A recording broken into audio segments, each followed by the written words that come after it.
اللہ سے دعا۔ امن یجیب المضطر اذا دعاہ ویکشف السوء۔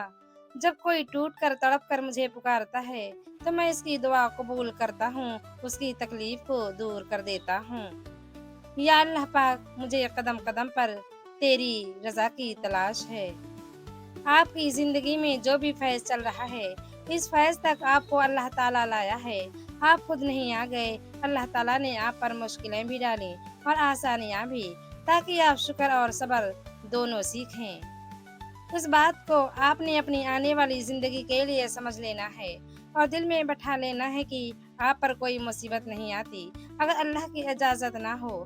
آپ کو کوئی مصیبت نہیں دے سکتا اگر اللہ تعالیٰ اس کو روک لے۔ زندگی ختم ہونے سے پہلے قرآن ترجمے سے ایک بار لازمی پڑھ لیں کہ پتہ چل جائے اللہ نے مسلم گھرانے میں کیوں اور کس لیے پیدا کیا۔ مسلمان گھر میں پیدا ہونا آپ کی نہیں، اللہ کی مرضی ہے۔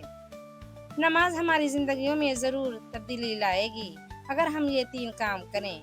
نمبر 1، باقاعدگی سے نماز پڑھیں۔ نمبر 2، نماز میں پڑھی جانے والی تسبیحات اور دعاؤں کے معنی و مفہوم پر غور کریں۔